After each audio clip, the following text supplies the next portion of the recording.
to start off with a look at one of my personal favorite topics of science. God designed everything to work together.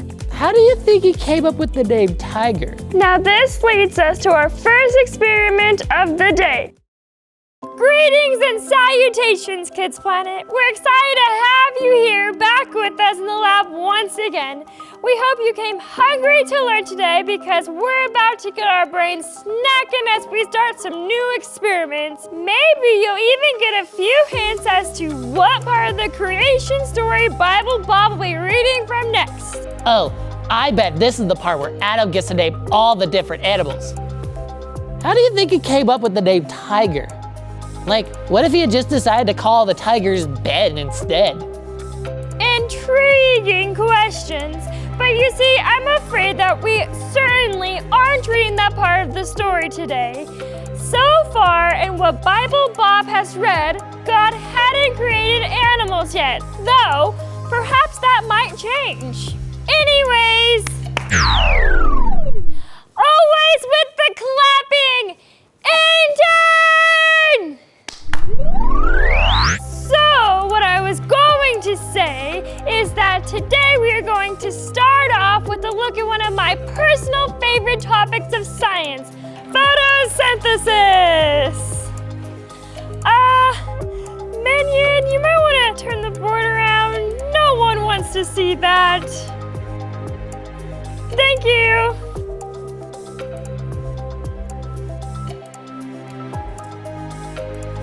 Okie dokie, I believe it's time for us to get a quick little lesson on photosynthesis.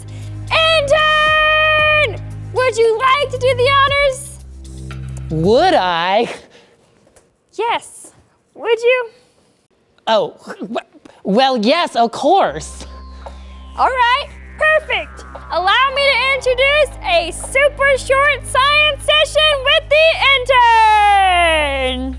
Super short science with an intern. Photosynthesis. What is it? The word photosynthesis can be broken down into two parts. The first part, photo, comes from the Greek word meaning light. And the second part, synthesis, comes from the Greek word syntethai, which means to put together. So, light and to put together. But wait, if we'd have flipped the order for these, we get something like this. To put together with the help of light. Positively excellent job, Minion.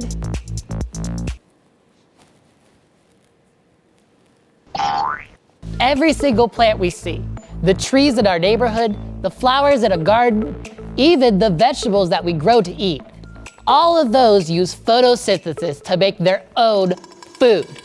So, this super short science session has taught us two big things. Photosynthesis means to put together with the help of light, and photosynthesis is how plants eat and grow. Super short science with an intern. Perfectly adequate lesson today, intern. Well, thanks, Professor. Photosynthesis, as we heard from the intern, is how plants get their nutrients kind of like we do when we eat food. Only plants don't have mouths or stomachs like us. So, how do they do it? Well, plants take a chemical called carbon dioxide from the air along with water from the soil that they are planted in and sunlight. These three elements all come together to create a chemical reaction that feeds the plants. Now this leads us to our first experiment of the day in order to look at what might happen if the plant doesn't have access to the sunlight, meaning it cannot perform photosynthesis. We will set up two plants in two very different environments. Intern, take it away. Okay, plant A will be our control, the plant we are allowing to go through normal photosynthesis process. It will have plenty of air, water, dirt, and sunlight. But plant B will be in a dark closet under a cardboard box, like this one. there's no way that plant B will be getting any sunlight.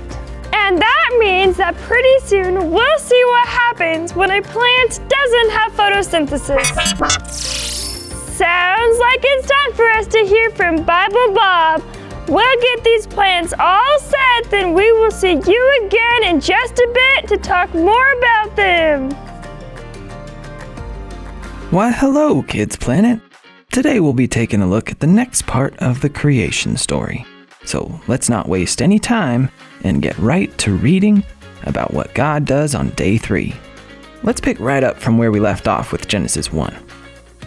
Then God said, "Let the waters beneath the sky flow together into one place, so dry ground may appear."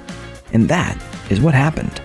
God called the dry ground land, and the waters seas, and God saw that it was good. This is sounding more and more like the earth that we know today. Let's see what God does next. Then God said, "Let the land sprout with vegetation, every sort of seed-bearing plant and trees that grow seed-bearing fruit. These seeds will then produce the kinds of plants and trees from which they came." And that is what happened. The land produced vegetation, all sorts of seed-bearing plants and trees with seed-bearing fruit. Their seeds produced plants and trees of the same kind. And God saw that it was good. And evening passed and morning came, marking the 3rd day. In just 3 days, God has done so much. Last week we heard about God creating light, powerful and wonderful light. And God created the sky. And now today, we read about God creating land and oceans, just like we see now, along with all the plants like Professor Hannahstein was teaching you all about earlier. God created so many things, and He created everything to work together. But I'm going to let Vince and Hannah tell you a little bit more about that. Thanks, Bible Bob. We have so much to talk about today, and we're excited to take a real look at how God designed everything to work together. That's right. Bible Bob mentioned that last week we got to read about when God created light. We know today that the light God created for us comes from the sun. And like Professor Hannahstein was saying earlier, we aren't the only ones who need sunlight. Plants need sunlight too. And God knew that even in the beginning, as God was creating all of this. God knew how each little piece would need the next one and the next one. God designed everything to work together. We needed light. Plants needed the sun. And even now, we need plants, like vegetables, to eat so we can grow up strong and healthy.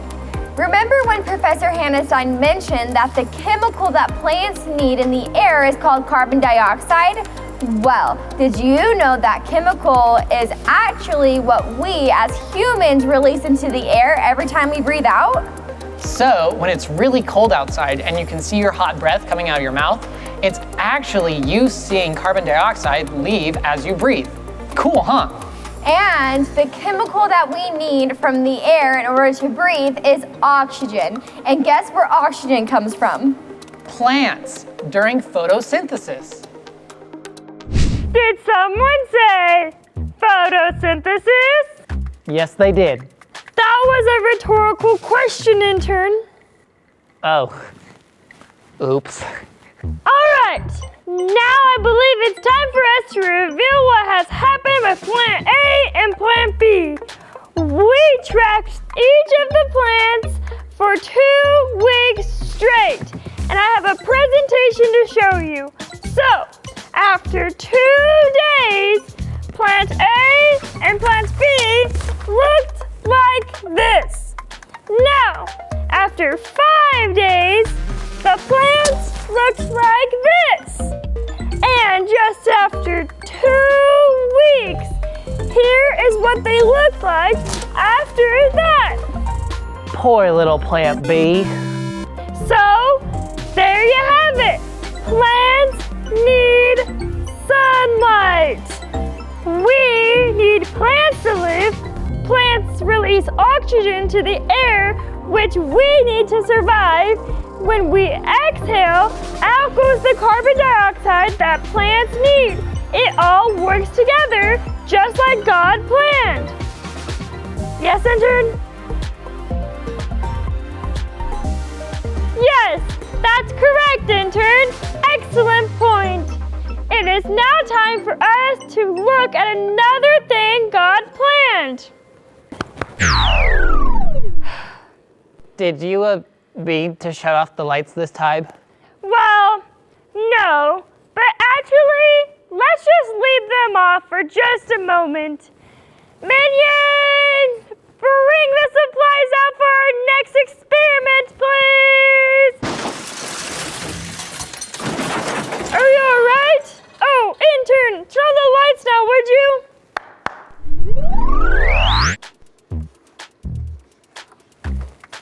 Thank you, minions! You may have realized that right now we're going to show you how God planned for the sun to work, way back in the very beginning. You see, we all know that the moon is what we see up in the sky at night, but what you might not know is without the sun, we also wouldn't get any light from the moon. How is that possible, you might ask? Well, let us show you.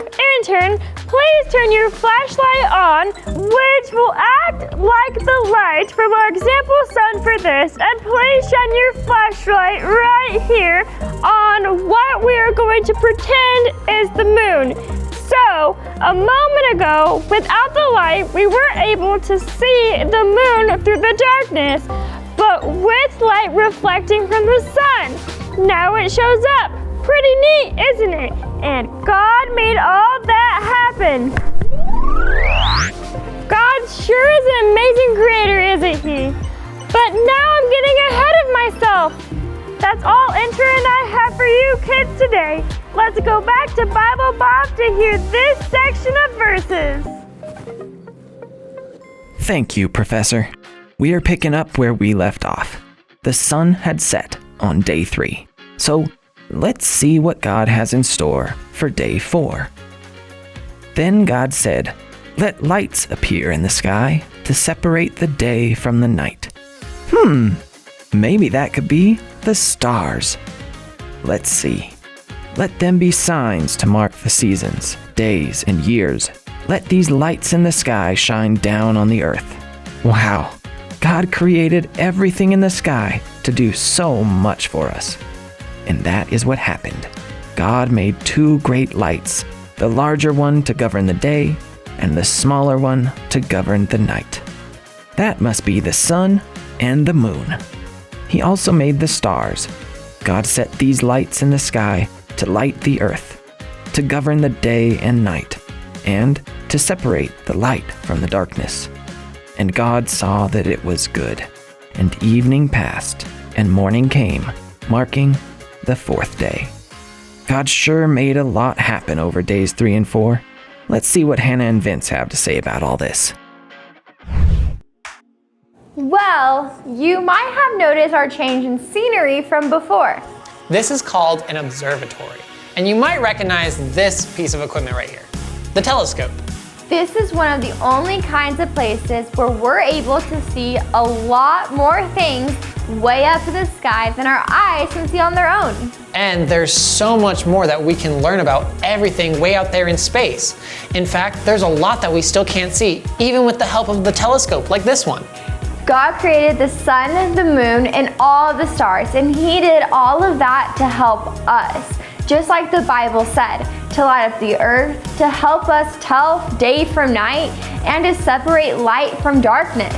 Did you know that way before we had apps on our phones or GPS in our car, that one of the main ways people were able to travel was by looking up at the stars in the night sky to see where they were? That's so crazy to think about, and it's even crazier that God planned every piece of this so it could all work together. Yep, like the sun and the plants we looked at earlier, and the way we breathe in the oxygen from the plants and breathe out the carbon dioxide that they need. And the way the sun helps light the moon so that we still have enough light at nighttime, and how stars can even help us tell our directions too. So every time we're out in nature or looking at plants, or it's late at night and we look up at the sky, we can remember that God designed everything to work together. Have you ever wondered if the sun was going to come up in the morning? No, we don't have to because we know that God gave us the sun for light, warmth, and to help us grow plants. God created everything on earth and he designed it all with a purpose, even way back in the very beginning. Like our memory verse, Genesis 1:31 says, God looked over all he had made and he saw that it was very good. Exactly. So as you go throughout your week, try and stop to thank God for something amazing that he created. If you're walking to school and you see a beautiful flower, you can thank God for that. And if you're looking out your window before bed and you think the moon looks extra cool, you can thank God for that. Next week, we're going to be talking about some other amazing things that God created, all the way back at the very beginning, and you do not want to miss it. See you soon, Kids Planet.